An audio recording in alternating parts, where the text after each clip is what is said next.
Assalamualaikum warahmatullahi wabarakatuh. Pada pertemuan ke-13 kita akan membahas tentang General Ledger and Reporting System.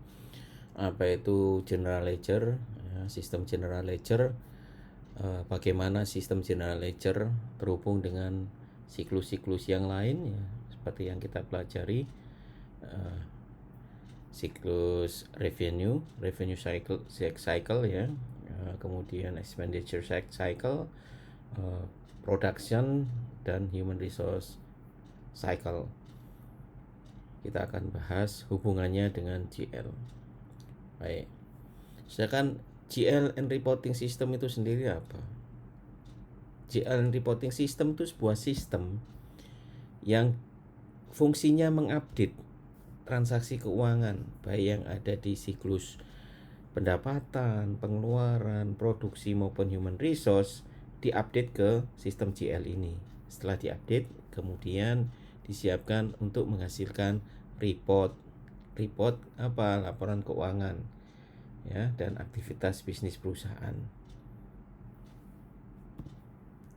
Nah, ini kita lihat diagram dari GL. Anda lihat ada 4 cycle yang semuanya terhubung ke GL and reporting system. Mulai dari revenue cycle, expenditure cycle, production cycle, human resource cycle. Ini semuanya terhubung ke GL. Dia mengupdate transaksinya apa? Ya ini, revenue cycle misalnya. Ya. Revenue cycle mengupdate apa? Penjualan dan uang kas yang diterima. Begitu juga expenditure. Ini pembelian dan pengeluaran kasnya diupdate ke sini. Termasuk dari bagian bendahara. Bagian bendahara ini juga akan mencatat transaksi. Ini diupdate ke GL. Ya, dari siklus plus treasurer, kemudian dibandingkan dengan budgetnya, ya, kemudian dihasilkan report-report. Ya, untuk audit kontrol, ini controller ya, untuk audit internal. Ya, jika ada kesalahan dilakukan adjusting entries, jurnal penyesuaian. Ini konteks diagram dari GL. Nah, selanjutnya kita lihat di sini DFD level 0-nya GL reporting system. Ya, DFD ya, sudah Anda pelajari kan, DFD ya, data flow diagram level 0. Dan ini seperti biasa, ini 4, 5, 10 ini thread ya. Ya. Kendala-kendala yang bisa timbul ini. Nah, kemudian daftar kendalanya setelah di slide berikutnya. Oke.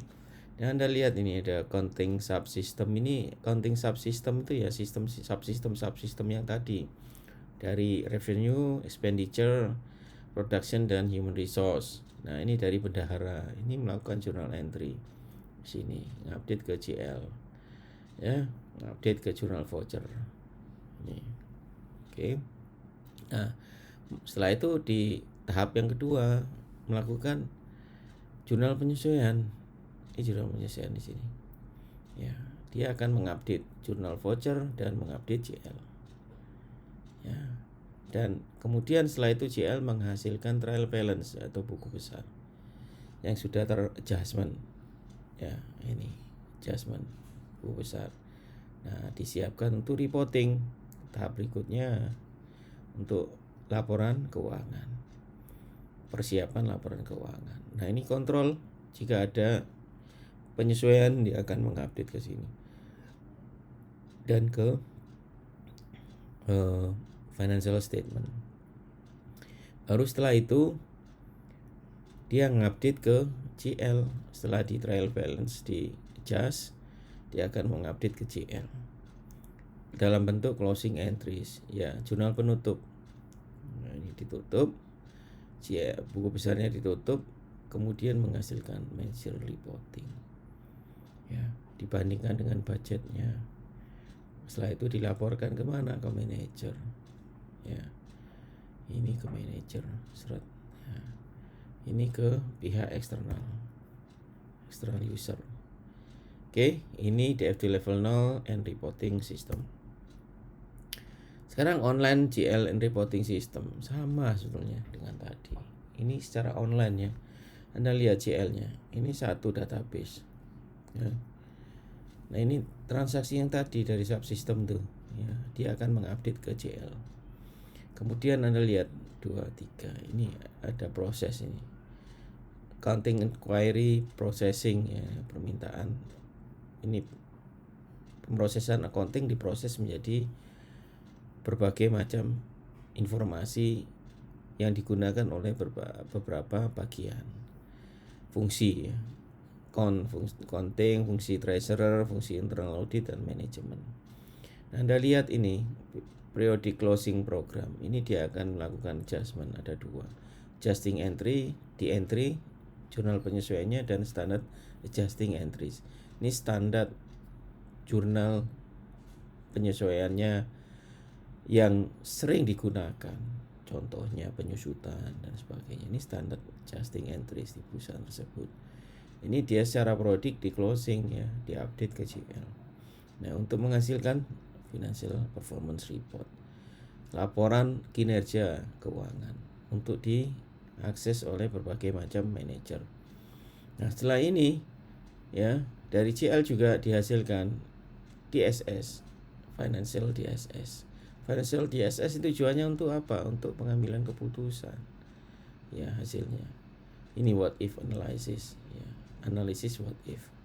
Mengapa begini jika begini. Ini what if analysis. Ini diakses oleh berbagai macam manajer juga. Itu dibandingkan dengan financial performance reportnya. Ini online JL reporting system. Jadi Anda minimal paham ini, bagaimana proses JL dan updating yang bagaimana hingga menghasilkan laporan keuangan. Nah ini thread-nya, Anda seperti yang sudah saya jelaskan, ini thread-nya. Nomor-nomornya ini Anda baca ya, seperti biasanya, dan ini kontrolnya yang harus dilakukan. Kemudian pada saat kita mengupdate JL ya, ini ada 2 sumber kita update JL, berasal dari subsistem akuntansi dan bendahara atau treasurer, seperti yang saya jelaskan di gambar tadi. Jadi ada 2 sumber, subsistem akuntansi dan bendahara. Subsistem akuntansi itu siklus-siklus tadi itu yang 4 ya, penerimaan, pengeluaran, produksi, dan human resource. Nah ini gambarannya dari dari update JL tadi. Ini subsystem. Saya ambilkan contoh satu subsystem ya, yaitu sales. Ya, sales ini subsystem apa? Revenue cycles ya. Dari revenue cycles. Pendapatan, pada saat melakukan transaksi penjualan, dia akan mengupdate, mengjurnal cash dan kreditnya sales. Ya, dapat cash, sales, dan dia akan update ke JL. Itu juga gudang. Pada saat mengeluarkan material, dia akan menjurnal di debitnya WIP material cost atau BDP BBB, barang dalam proses, bahan-bahan baku, biaya bahan baku di kredit material inventory atau persediaan bahan. Nah ini diupdate ke JL. Begitu juga bendahara. Bendahara mencatat segala transaksi keuangan. Ya, salah satunya apa? Depresiasi. Banyak ya, macam-macam pengeluaran ya. Pengeluaran ini juga di sini. Dan semuanya diupdate ke JL. Ya ini yang dimaksud, ada 2 sumber. Yang pertama subsystem, yang kedua bendahara atau treasurer.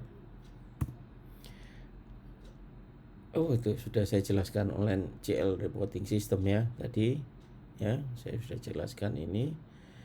Oke, saya nggak jelaskan lagi.